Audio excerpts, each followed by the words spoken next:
All right, guys, I had to be honest with myself and I said, I have to make the apology as loud as the critique. So I want to apologize publicly to Timbaland because I was very critical of a Timbaland for not only the Suno stuff, but for Beat Club scenario in the producer community. And I call myself defending the producer community and CLA Wu for his channel getting taken down for many different reasons and blah, blah, blah. The point is, I DM'd Timbaland directly and I said, sorry for the harsh critique.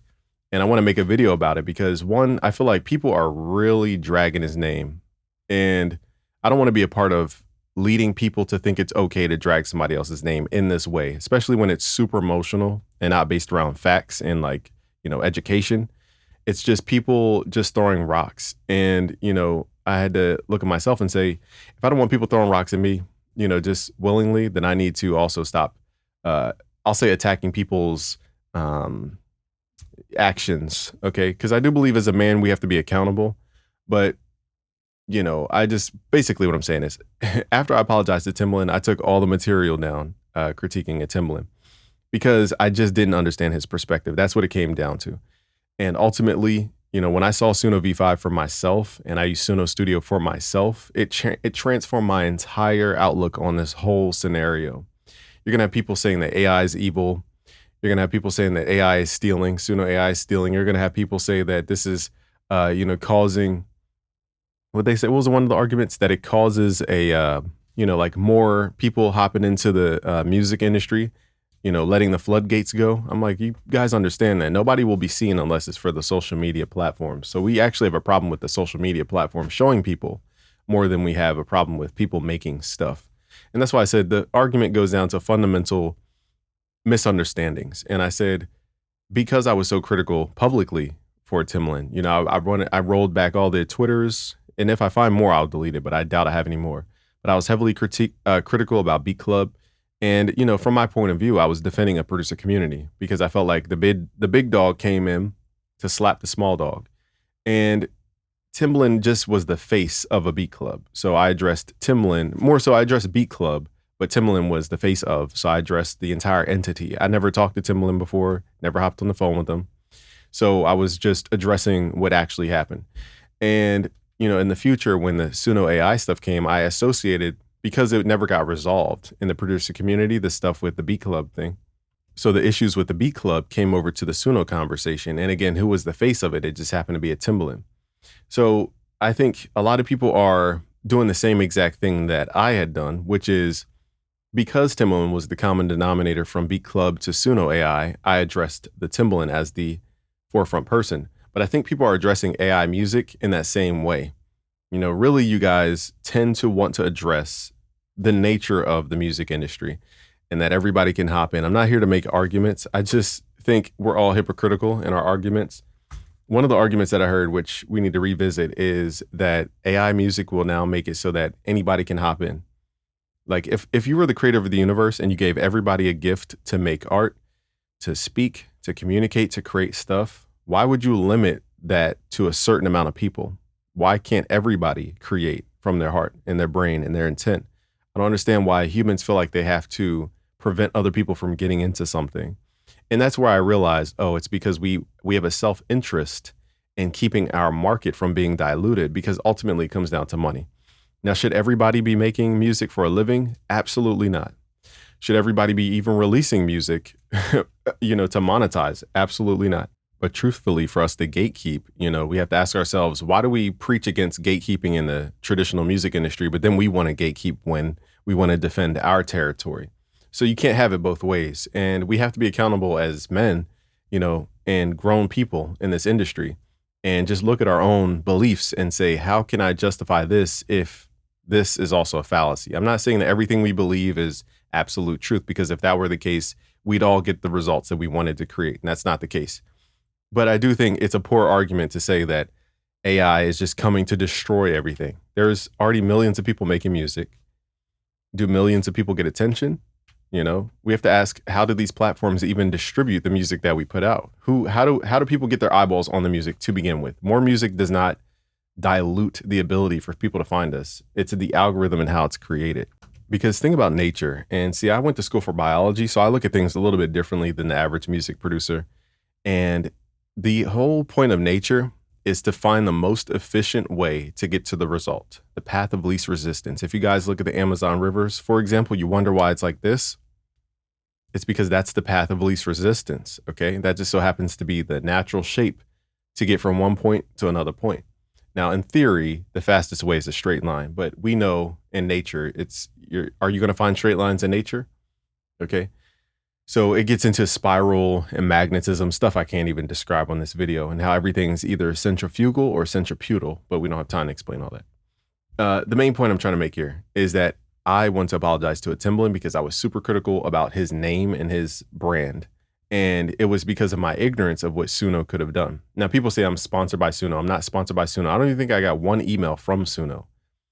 I think they didn't send me anything. I bought it on my own dollar. I'm on the $30 a month plan on my own credit card at suno.com using the, what is it called, Premier plan, so I could access Suno Studio because it's fun.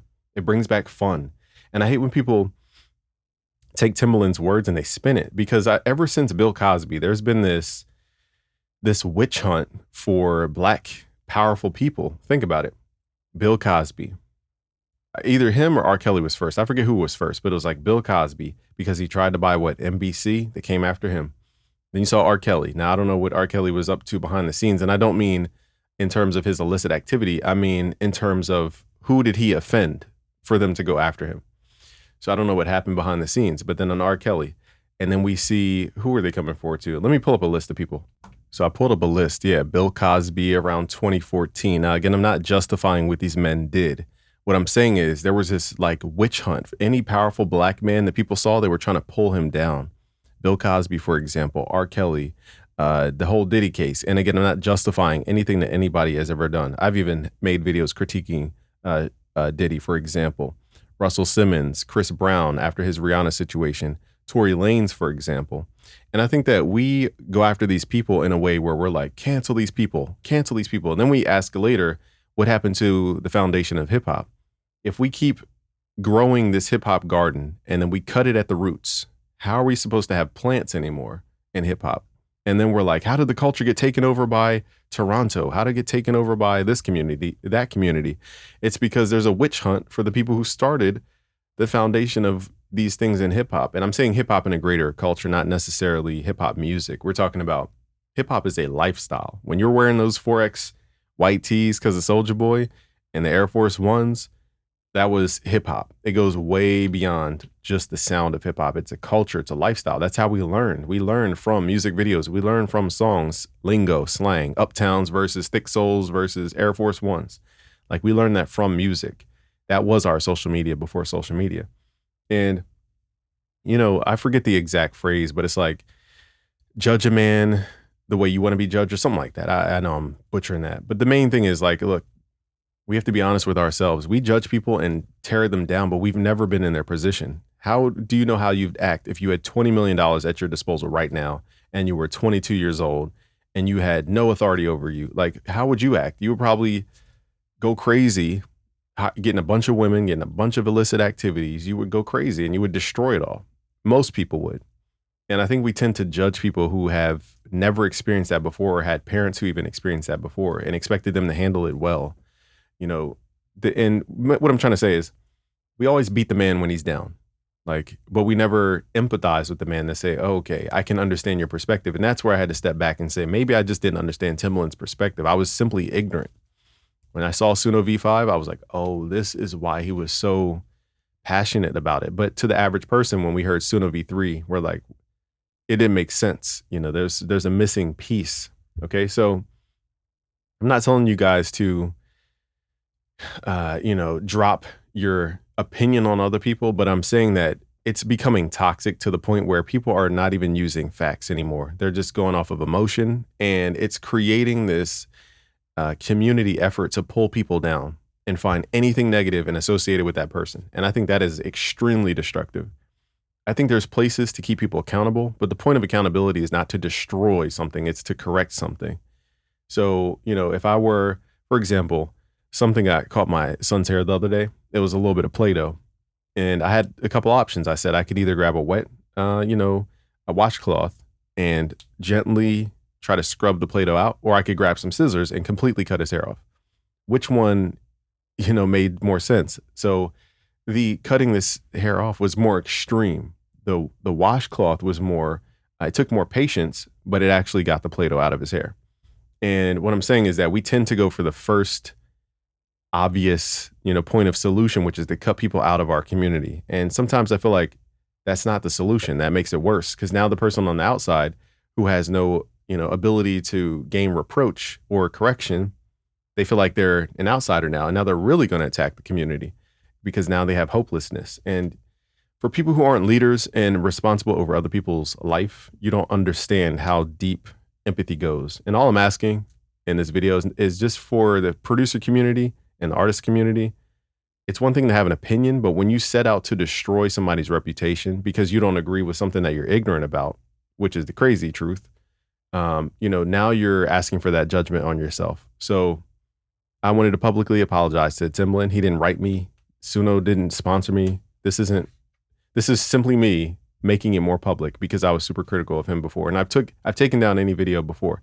If you guys find a video of me critiquing Timbaland, let me know. I will literally trim the section out or just pull the video completely. All right, y'all. Subscribe if you're new. Peace.